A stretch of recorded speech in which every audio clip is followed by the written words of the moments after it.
Yeah Nisa അൻ-നബി ലസ്തുന്ന കഅഹദിൻ മിനൻ Nisa in ഇത്തഖൈതുന്ന Falah തഖ്ളഅന bill ഖൗൽ ഫയത്മഅ അല്ലദീ ഫീ ഖൽബിഹി മറദ് വൽയഖുൽന ഖൗലൻ മഅറൂഫാ.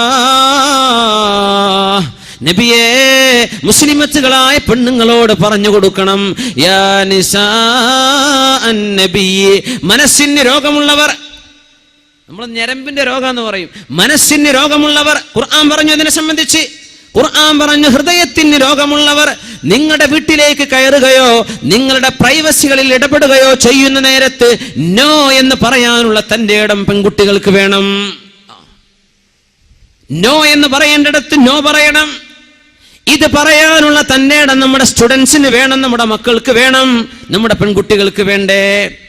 യാ നിസാ അൻ-നബി, നബിന്റെ പെണ്ണുങ്ങളെ എന്ന് ചോദിച്ചത് നബിയുടെ ഭാര്യമാർക്ക് മാത്രമാണോ എന്ന് പറയാൻ പറ്റുമോ? ഉമ്മഹാത്തുൽ മുഅ്മിനീൻ മാത്രമാണോ? നബി തങ്ങളുടെ നിസാ അൻ-നബി, ആ വാക്കിന്റെ ഉള്ളിലൂടെ തന്നെ മുസ്ലിം പെൺകുട്ടികൾ മുഴുവനും അങ്ങനെയല്ലേ ആവേണ്ടത്. النبي أولى بالمؤمنين من أنفسهم وأزواجه أمهاتهم. നബി തങ്ങൾ വാപ്പയെ പോലെയാണ്. അനലക്കും ബിമൻസിലത്തിൽ വാലിദി ലിവലദിഹി, നിങ്ങളൊക്കെ എനിക്ക് മക്കളാണ്, ഞാൻ നിങ്ങൾക്ക് വാപ്പയാണെന്ന് പറഞ്ഞ നബിയാണ് മുഹമ്മദ് റസൂലുള്ളാഹ് സ്വല്ലല്ലാഹു അലൈഹി വസല്ലം. ഞാൻ നിങ്ങൾക്ക് വാപ്പയെ പോലെ പറഞ്ഞു തരാൻ നബി തങ്ങൾ പറയുമായിരുന്നു. യാ നിസാ അൻ-നബി, നബിയുടെ പെണ്ണുങ്ങളെ, ലസ്തുന്ന കഅഹദിൻ മിനൻ നിസാ, മുസ്ലിമത്തുകളായ പെൺകുട്ടികളെ, അല്ലാഹുവിന്റെ റസൂൽ ഞങ്ങളുടെ നബിയാണെന്ന് പറയുന്ന പെൺകുട്ടികളെ, നിങ്ങൾ മറ്റു ജാതിയിലോ മതത്തിലോ ഉള്ള പെണ്ണുങ്ങളെ പോലെയല്ല കേട്ടോ. ലസ്തുന്ന കഅഹദിൻ മിനൻ നിസാ ഇൻ ഇത്തഖൈതുന്ന, നിങ്ങൾ അല്ലാഹുവിനെ ഭയപ്പെടുന്നുണ്ടെങ്കിൽ ഫലാ തഖ്ളഅന ബിൽ ഖൗലി, അന്യപുരുഷന്മാരോട് കൊഞ്ചിക്കൊഴഞ്ഞ് വർത്തമാനം പറയല്ലേ. തഖ്ളഅന ബിൽ ഖൗലി, സ്വരം മധുരമുള്ള ശബ്ദമുണ്ടാക്കിയിട്ട് അന്യരോട് സംസാരിക്കല്ലേ. മനുഷ്യന്റെ ശരീരങ്ങളിൽ ഹോർമോണുകൾ പടച്ചത് അല്ലാഹുവാണ്, പുരുഷന്റെയും സ്ത്രീയുടെയും ശരീരത്തിൽ അല്ലേ. ഈ ഹോർമോണുകളുടെ പ്രവർത്തനങ്ങൾ ഉണ്ടാക്കിയത് ആരാണ്? അല്ലാഹുവാണ്. എന്തിന്? ലിനബ്ലുവകും അയ്യുകും അഹ്സനു അമല, നിങ്ങളിൽ ആരാണ് അല്ലാഹുവിനെ ഏറ്റവും സൂക്ഷിക്കുന്നത് എന്ന് നോക്കാൻ. അതുകൊണ്ട് പെണ്ണെ, വല്ലതും അന്യ പുരുഷനോട് സംസാരിക്കേണ്ടി വന്നാൽ ഫലാ തഖ്ളഅന ബിൽ ഖൗലി, പെണ്ണുങ്ങളെ, നിങ്ങൾ മധുരമുള്ള സ്വരത്തിലൊന്നും മറുപടി പറയരുത്. വീട്ടിലേക്ക് വന്നു, വാപ്പുണ്ടോ? പിന്നെ വാപ്പ ഇന്നലെ പോയത്, നീ കഥ പറയാൻ നിൽക്കണ്ട, ഉണ്ടോ ഇല്ലേ എന്ന് സ്ട്രെയിറ്റ് ഫോർവേഡ് ആയിട്ട് മറുപടി പറയും. അത് പറയുമ്പോൾ നിന്റെ കിളിക്കൂട്ടെടുക്കല്ല, അതാണ് ഈ പറഞ്ഞതിന്റെ അർത്ഥം. ഫലാ തഖ്ളഅന ബിൽ ഖൗലി, നീ മധുരമുള്ള സ്വരത്തിൽ മറുപടി പറയണ്ട. ഒരന്യ മനുഷ്യനോട് നിനക്ക് ഫോണിലോ അല്ലെങ്കിൽ വീട്ടിലോ വന്ന് ചോദിക്കുമ്പോൾ മറുപടി പറയേണ്ട ഗത്യന്തരമില്ലാത്ത അവസ്ഥ വരുമ്പോൾ പറയേണ്ടത് എങ്ങനെയാണ്? ശബ്ദം പരുഷമായിട്ട് പറയണം. എന്തിനാണെന്നറിയോ?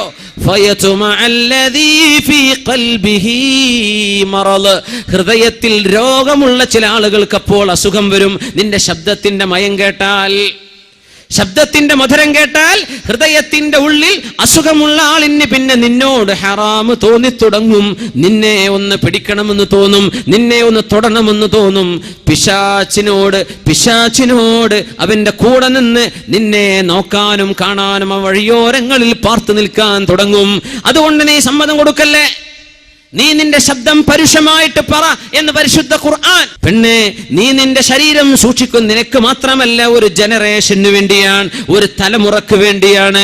അള്ളാഹുവിനെ പേടിച്ച് ജീവിക്കുന്നവർക്കേ നാളെ ഖബറിൽ രക്ഷപ്പെടാൻ കഴിയൂ. അള്ളാഹുവിനെ പേടിക്കാനാണ് ഈ പറയുന്നത്. എന്തിനെന്നറിയോ? നിന്റെ മനസ്സിന് അള്ളാഹു സമാധാനം തരും. ചെറുപ്പക്കാരാ, നീ നിന്റെ കണ്ണിനെ അഴിച്ചുവിട്ടാൽ, അന്യ പെണ്ണുങ്ങളിലേക്ക് നോക്കാൻ തുടങ്ങിയാൽ, പെണ്ണുങ്ങൾ ഓരോന്നായി നീ സെൻസർ ചെയ്യാൻ തുടങ്ങിയാൽ നിന്റെ ഹൃദയത്തെ കൺട്രോൾ ചെയ്യാൻ കഴിയില്ല. അത് നിന്നെ തിന്മയിലേക്ക് എത്തിക്കും. ഈ തിന്മ നിന്റെ മനസ്സിന്റെ സമാധാനം ഊതിക്കെടുത്തും. എപ്പോഴാ സമാധാനം കിട്ടുകയെന്നറിയോ? അലാ ബിദിക്രില്ലാഹി തത്മഇന്നുൽ ഖുലൂബ്, അല്ലാഹു അള്ളാഹുവിനെ ഓർക്കുമ്പോഴേ സമാധാനം കിട്ടൂ. നിന്റെ വെബ്സൈറ്റുകൾ ബ്രൗസ് ചെയ്യുമ്പോഴല്ല, മ്യൂസിക് കേൾക്കുമ്പോഴല്ല, പാട്ട് കേൾക്കുമ്പോഴല്ല, അള്ളാഹുവിനെ അനുസരിക്കുമ്പോഴേ ഇത് കിട്ടുള്ളൂ. അതുകൊണ്ട് ആണും പെണ്ണും അവിടെ കണ്ണുകൾ സൂക്ഷിക്കണേ, ശബ്ദം സൂക്ഷിക്കണേ. അതുകൊണ്ട് സഹോദരാ, നിന്റെ ഫേസ്ബുക്കിൽ, നിന്റെ പേജുകളിൽ നിന്റെ ഫ്രണ്ട്സുകളായി ഏതെങ്കിലും അന്യ പെൺകുട്ടികൾ നിന്റെ കൂടെ പഠിച്ചവരായിരിക്കാം. ഇവിടെ പഠിച്ചു കഴിഞ്ഞില്ലേ, കാലം കഴിഞ്ഞു. നിന്റെ കൂടെ പഠിച്ചതിന്റെ പേരിൽ കല്യാണം കഴിച്ച് അന്തസ്സിൽ ജീവിക്കുന്ന പെൺകുട്ടിയുടെ കുടുംബ ജീവിതമാണ് നീ തകർക്കാൻ പോകുന്നത്. നിന്റെ കോണ്ടാക്റ്റുകൾ ഇനി വേണ്ട. പെൺകുട്ടി, അന്തസ്സായി നിനക്ക് മഹർ തന്ന് നിക്കാഹ് ചെയ്ത ഭർത്താവ് നിന്റെ കൂടെ ഉണ്ടായിരിക്കെ നിന്റെ ഫേസ്ബുക്കിന്റെ പേജിൽ ഹറാമായ രീതിയിൽ നിനക്ക് പറയാനോ സംസാരിക്കാനോ കാണാൻ പാടില്ലാത്ത ആളുകളോട് നീ ചാറ്റ് ചെയ്യുന്നത് കടുത്ത കുറ്റമല്ലേ പെൺകുട്ടി? തടുത്ത കുറ്റമല്ലേ, ഹറാമല്ലേ ഇത്? ചെറുപ്പക്കാരാ, നിന്റെ ഫ്രണ്ട്സുകളെ നീ സെൻസർ ചെയ്തോ? ഇന്നത്തെ രാത്രി നേരം പുലരുന്നതിന്റെ മുമ്പ് നിനക്ക് കാണാനോ നോക്കാനോ പാടില്ലാത്ത അന്യ ജെൻഡറിലുള്ള ആൺകുട്ടികളോ പെൺകുട്ടികളോ നിന്റെ ഫ്രണ്ട്സുകളായിട്ടുണ്ടെങ്കിൽ അവരെ ഫ്രണ്ട്സുകളായി ആഡ് ചെയ്യാൻ നിന്റെ ഫേസ്ബുക്ക് പേജ് എന്ന അള്ളാഹു തന്ന നിഅമത്ത് നീ ദുരുപയോഗം ചെയ്യാൻ പാടില്ല. നമ്മൾ വിചാരിക്കും വർത്താനം പറയുമ്പോൾ അതൽ നീ പറയുന്നത് പോലും ഹറാമല്ലേ, നിന്റെ മെസ്സേജുകൾ ഹറാമല്ലേ, നീ ശബ്ദം അയച്ചുവിടുന്നത് ഹറാമല്ലേ, അവരുമായി കോണ്ടാക്ട് കീപ്പ് ചെയ്യുന്നത് ഹറാമല്ലേ?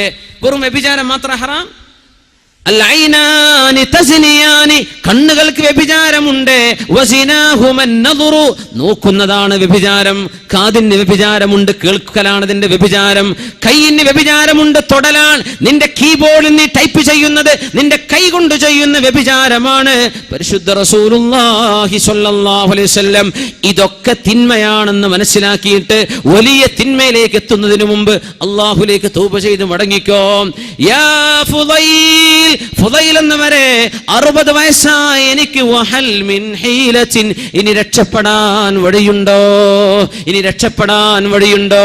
1000 2000 പെൺകുട്ടികൾ തന്റെ ഫേസ്ബുക്ക് പേജിലുണ്ടെന്ന് അഭിമാനം പറയുന്ന ചെറുപ്പക്കാരാ, ഈ 2000-ഓളം വരുന്ന പെൺകുട്ടികളുമായി നീ ചാറ്റ് ചെയ്യുന്നത്, അല്ലെങ്കിൽ ഒരു പെൺകുട്ടി തന്റെ ബോയ്സ് ഫ്രണ്ടുകളുമായി ബോയ്സുമായിട്ട് ചാറ്റ് ചെയ്യുന്നത്, പെൺകുട്ടി ഇതൊക്കെ നിന്റെ കിതാബിൽ അല്ലാഹു രേഖപ്പെടുത്തിയാൽ, കിതാബും മർഖൂം, രേഖപ്പെടുത്തപ്പെട്ട കിതാബുകളാണ്, ഡിജിറ്റൽ കിതാബുകളാണ്. ഇത് അല്ലാഹു രേഖപ്പെടുത്തി കഴിഞ്ഞാൽ എത്ര വലിയ കിതാബുമായിട്ടാണ് നാളെ അല്ലാഹുവിനെ കണ്ടുമുട്ടാൻ പോകുന്നത്. വിചാരണയില്ലേ നാളെ ഹിസാബില്ലേ? നാളെ അല്ലാഹുവിന്റെ മുമ്പിലേക്ക് വരണ്ടേ? ഇബ്നു സ്വമ്മ റളിയല്ലാഹു അൻഹു ആണ് പടച്ചവനെ എനിക്ക് എത്ര വയസ്സായി എന്ന് ചിന്തിച്ചപ്പോ 60 വയസ്സ്.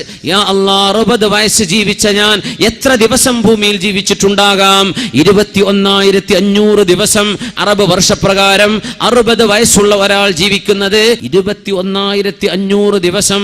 ഇബ്നു സ്വമ്മ എന്ന മഹാൻ 60 വയസ്സ് ജീവിച്ചപ്പോൾ ചിന്തിച്ചു പോയി, എത്ര ദിവസം ജീവിച്ചു? 21,500. എന്നിട്ട് ചിന്തിക്കാൻ, പടച്ചവനെ ഒരു ദിവസം ഒരൊറ്റ തെറ്റ് ഞാൻ ചെയ്തിട്ടുണ്ടെങ്കിൽ എന്റെ കണ്ണുകൊണ്ടോ കാതുകൊണ്ടോ മനസ്സുകൊണ്ടോ ശരീരം കൊണ്ടോ എങ്ങനെയെങ്കിലും ഒരു ദിവസത്തിൽ അത് മാത്രമാണ് ഞാൻ ചെയ്തിട്ടുള്ളതെങ്കിൽ പോലും നാളെ കിതാബ് ലഭിക്കുമ്പോൾ അതിലുണ്ടാവുക 21,500 പാപങ്ങളാണ്. 21,500. എന്താണ് ഈ കിതാബ് എന്ന് മനസ്സിലാക്കിയോ നമ്മൾ? ലാ യുഗാദിറു സഗീറതൻ വലാ കബീറ മാ ലിഹാദൽ കിതാബ് വയഖൂലു മാ ലിഹാദൽ കിതാബ്. പടച്ചവനെ, എന്താണ് ഈ ബുക്കിന്റെ അവസ്ഥ? ലാ യുഗാദിറു സഗീറതൻ വലാ കബീറതൻ ഇല്ലാ അഹ്സാഹാ വവജദൂ മാ അമിലൂ ഹാദിറാ വലാ യദ്ലിമു റബ്ബുക അഹദാ. നിങ്ങൾ ചെയ്തതല്ലാതെ മറ്റൊന്നും ഇവിടെ രേഖപ്പെടുത്തപ്പെട്ടിട്ടില്ല. നിന്റെ റബ്ബ് നിന്നെ ആക്രമിക്കൂല, അല്ലാഹു നിന്നോട് ദുൽമ ചെയ്യുന്നില്ല. മനുഷ്യന്മാര് പറയും മാലിഹാദൽ കിതാബ്. ആ ഒരു കിതാബിൽ 60 വയസ്സുള്ള ഒരാൾ ഒരു ദിവസം ഒരു തെറ്റ് ചെയ്താൽ കിതാബിൽ കാണുന്ന വായിക്കേണ്ടി വരുന്നത് 21,500 പാപങ്ങളാണെങ്കിൽ, യാ അല്ലാഹ്, ഒരു ദിവസം ഒന്നല്ലല്ലോ രണ്ടല്ലല്ലോ എന്റെ വാക്കുകൊണ്ട് നാക്കുകൊണ്ട് ചുണ്ടുകൊണ്ട് കണ്ണുകൊണ്ട് മനുഷ്യനെ കളിയാക്കി ചിരിച്ചത്, കൽബിന്റെ ഉള്ളിൽ ദേഷ്യം കൊണ്ട് നടന്നത്, മറ്റുള്ളവനോട് അസൂയ വെച്ചത്, ഒരു മുഅ്മിനായ മനുഷ്യരെ തെറ്റിദ്ധരിച്ചത്, വിളിച്ചത്, ഒരാളെ സംബന്ധിച്ച് ചീത്ത പറഞ്ഞത്, ഇങ്ങനെ തുടങ്ങി ഒരു ദിവസം എത്രയാണ് ഞാൻ പറഞ്ഞു കൂട്ടുന്നത്, ചെയ്തു കൂട്ടുന്നത്. ഇതൊക്കെ 21,500 അങ്ങ് വിന്യസിച്ചു കളഞ്ഞാൽ എത്രയായിരം പാപങ്ങളുടെ റെക്കോർഡുകളാണ് ഞാൻ എന്റെ കിതാബിൽ വായിക്കാൻ പോകുന്നത്. അങ്ങനെ ഒരു അട്ടഹാസം അട്ടഹസിച്ച് അതിൽ മരിച്ചുപോയ മഹാനാണ് അല്ലാമ ഇബ്നു സമ്മർ റളിയല്ലാഹു അൻഹു.